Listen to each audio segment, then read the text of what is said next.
Here outside Bristol Central Library is a statue of Raja Rammohan Roy. Born in 1772 in Radhanagar, Bengal, he is hailed on its plaque as a philosopher, reformer, patriot, scholar and founding father of the Indian Renaissance. And reading up on his life and career, believe it or not, that description almost undersells the guy. Still, however influential or impressive of a polymath he may be, you might be wondering why he's commemorated here in Bristol. In fact, I really hope you're wondering why he's commemorated here in Bristol, and not anything like, so what was the Indian Renaissance and how exactly did his intellectual contributions underpin it? Or, what were the influences and impact of his societal reform movements within the framework of 18th century Hinduism? Because much as I tried my little best to read up on his actual work and impact in India, so that I could make a nice little summary of it for YouTube, amazingly enough, it turns out that a near total ignorance about even the most basic facets of Indian history, religion and society are something of an impediment. A deeply religious and spiritual man, he consumed not only the classic Hindu texts in Sanskrit, but also the Quran in Arabic, the Old Testament in Hebrew and the New Testament in Greek. He was also fluent in English, Persian and Hindi, all on top of his native Bengali. He founded a movement called Brahmo Samaj, which at the time, as far as I can figure out, and apologies if I'm getting this wrong, he considered a reformist monotheistic movement within Hinduism. But by 1901, a decision of the Privy Council of British India declared that Brahmoism should be considered an independent religion in its own right. He worked to improve education and campaigned against child marriage, polygamy, aspects of the caste system, and sati, the practice of widows self-immolating on their husbands' funeral pyres. When it comes to his impact on Indian theology and society, any more detail than that is beyond me, and even that little summary is probably flawed, to be honest, so I'll just get on to explain why he is commemorated here in Bristol. Unfortunately, his connection to the city is a tragic one. He died here on 27th of September 1833, after being struck by meningitis while visiting friends at this house in Stapleton. Actually, if we're splitting hairs, at this time Stapleton wasn't even in Bristol, it was a village a few miles outside of it. Even today it has a distinctly villagey feel, if you can tune out the background hum of the M32. And when he accepted the invitation to stay here from Miss Kiddle and Miss Castle of Beach House, about whom I could find absolutely nothing, he was hoping for a quiet country life after a hectic time in London. Apparently he didn't get his wish, and during his 3 weeks here he was inundated with social calls. Chief amongst his social connections in Bristol was Dr. Lant Carpenter. Carpenter was a preacher at the Lewensmead Unitarian Meeting House, which is this building in the city centre, still a church although no longer a Unitarian one.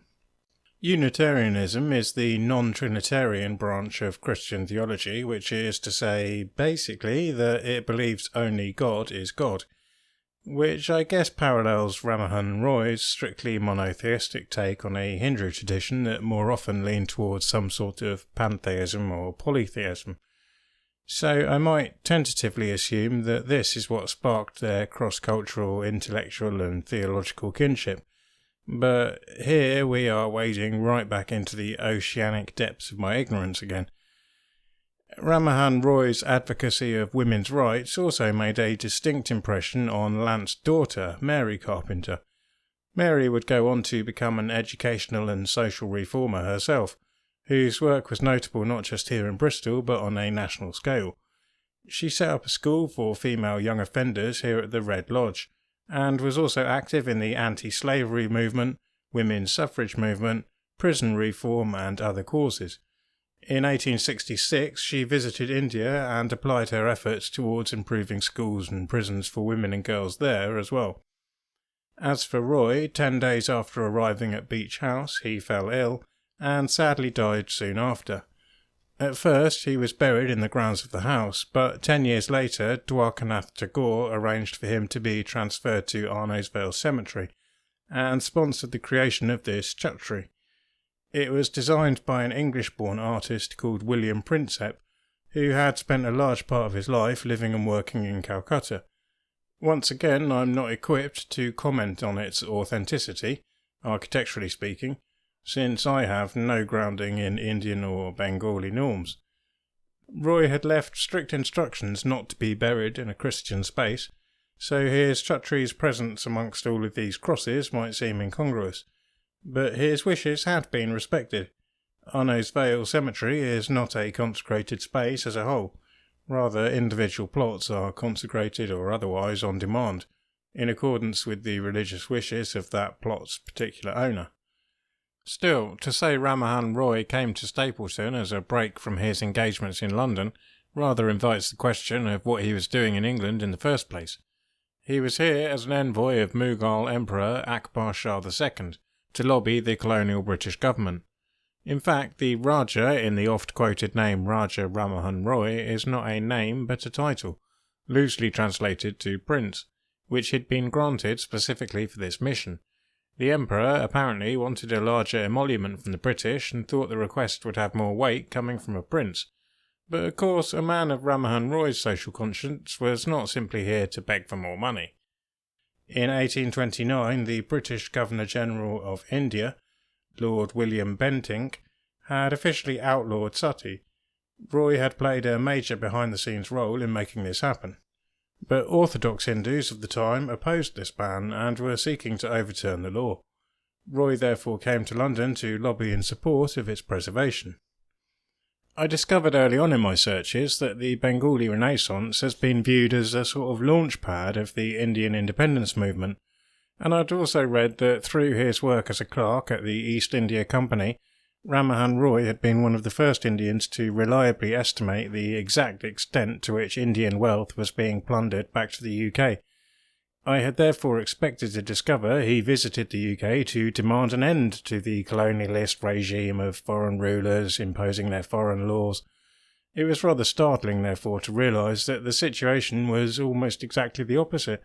In this particular instance, he was campaigning for the continuation of foreign laws, imposed contrary to local culture and custom.